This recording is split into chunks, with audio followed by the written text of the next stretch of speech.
Local বাসে চড়ে যেতে হয় ভার্সিটিতে। বাস চলতে চলতে বাজারের আগে সিনেমা হলের সামনে দাঁড়িয়ে যায়। এটা যেন বাসের প্রতিদিনের অভ্যেস। আমারও অভ্যেস হয়ে গেল বাসটা থামার সাথে সাথে বাসের জানালা দিয়ে রাস্তার পাশে দাঁড়ানো ছেলেটিকে দেখা। ছেলেটার সাথে সপ্তাহ 3 দিন নয়তো 2 দিন দেখা হয়ে যায় আকস্মিকভাবে।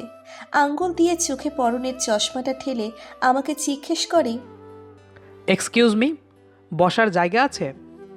আমি মাথা নাড়াই, নয়তো হ্যাঁ বলি।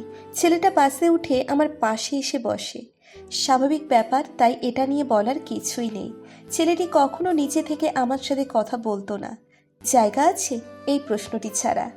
সিট খালি থাকলে কোনোদিন আমার সামনের সিটে কিংবা পিছনের সিটে গিয়ে বসে।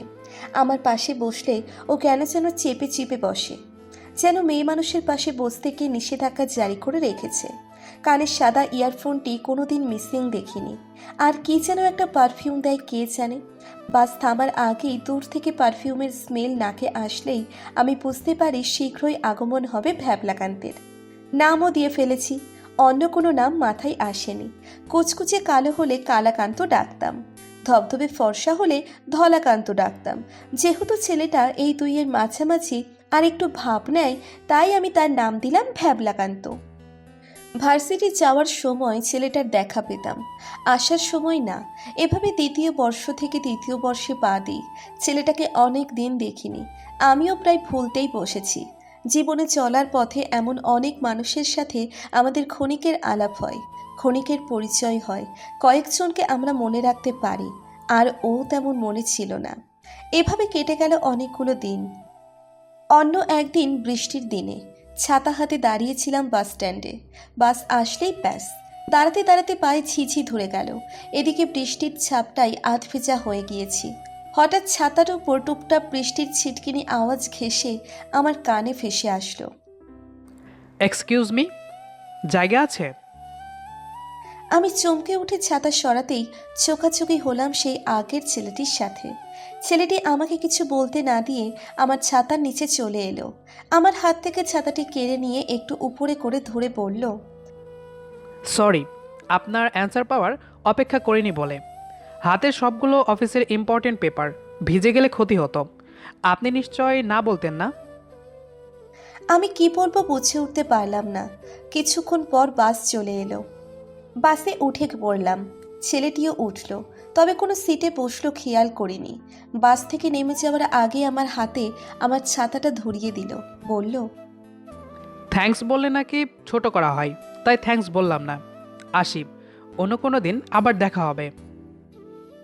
আমি সৌজন্যতার খাতিরে একটু হেসেছিলাম শুধু। ছেলেটির সাথে সেই দেখা হলো, আর কখনো বাস স্ট্যান্ডে কিংবা বাসে দেখা হয়নি। মামাতো বোনের বিয়ে উপলক্ষে শহরে গিয়েছিলাম সপরিবারে। বেশ আনন্দে কাটছিল সময়। বিয়ের দিন বরের মালা পরানো নিয়ে এক ঝামেলা শুরু হয়ে গেল। বরের কাছে আমার কাজিনরা দাবি করে বসলো 10,000 টাকা। আমি সেখানে নীরব দর্শক। বরের আশেপাশের বন্ধুরা নাছোড়বান্দা। 5,000 টাকা ধরিয়ে চুপচাপ দাঁড়িয়ে রইল। আমরাও দাঁড়িয়ে রইলাম, মালা পরালাম না। ওদিকে আমার বড় মামার চেঁচামেচি শুরু হলো। মেয়েগুলো কি টাকার জন্য জামাইকে মালা না পরিয়ে দাঁড় করিয়ে রেখেছে নাকি? 5,000 টাকা আমি তাদের দিব, মালা পরিয়ে চলে আসতে বলো। কাজিনরা যেসব শুনে রাগ দেখিয়ে বরকে বলল, এত কিপ্টে মানুষ আমরা অনেক কম দেখেছি, আপনাকে ছাড়বো না জিজু। বরটা হাসলো, বলল, আমার হাতে তো কিছুই নেই। আমার কাজিনরা শক্ত হয়ে দাঁড়িয়ে রইল। আমার হাতে মালা ছিল।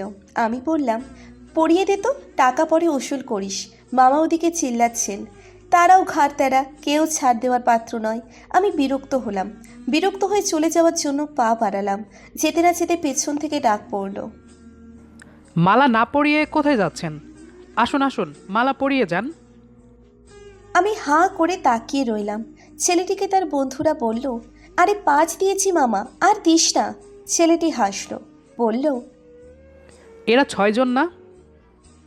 আমরা 6 জনই ছিলাম, তাই আরও 1,000 টাকা দিয়ে ছেলেটি বলল, মালা পরান এবার। 6 জন 6,000 টাকা। 10 হলে আপনাদের মাঝে ঝগড়া হবে। আমি কিছু বলতে পারলাম না। ছেলেগুলো সবাই একসাথে হাসতে লাগলো। আমার হাত থেকে ছেলেটি মালাটা নিয়ে বরকে পরিয়ে দিল, বলল, যা মামা, তোর জন্য 1000 গাচ্চা গেল। আমি সরে পড়লাম তাড়াতাড়ি। ওমা, এই ছেলেটা হাসতেও জানে! বাবা! নিজের আনমনে কথাগুলো বলে চলে এলাম। ছেলেটির মুখোমুখি পড়তেও অস্বস্তি হচ্ছিল। তাকে দেখে তো মনেই হচ্ছে না আমাদের কোনোদিন কোথাও দেখা হয়েছে। আমি কাজিনদের সাথে ঘুরে ঘুরে দোতলার তিনতলা ঘুরছি।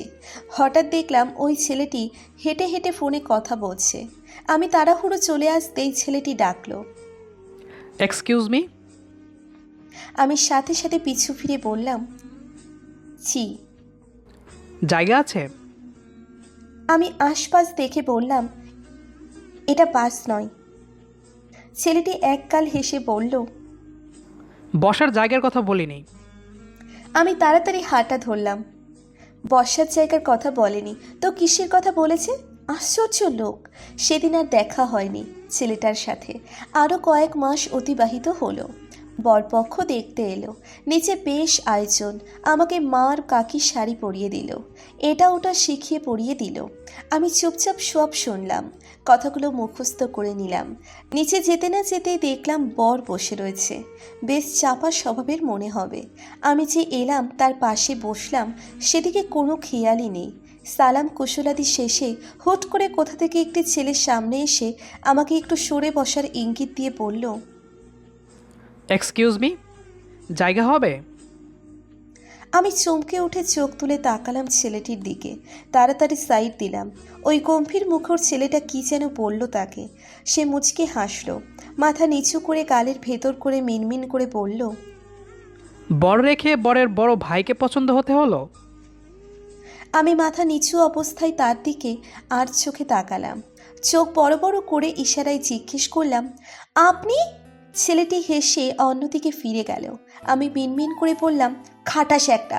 দুই পক্ষের কথাবার্তা চলল, সব কিছু ঠিকঠাক, তাই বিয়ের তারিখ ফেলল।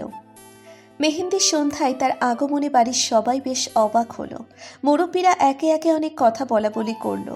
সে কিছুই কানে নিল না। আমার সামনে এসে খুব সুন্দর করে হেসে জিজ্ঞেস করলো, জায়গা আছে? আমার কাজিনরা সবাই উঠে পড়ল। উনি মেহেন্দি দিয়ে আমার পাশে বসলেন।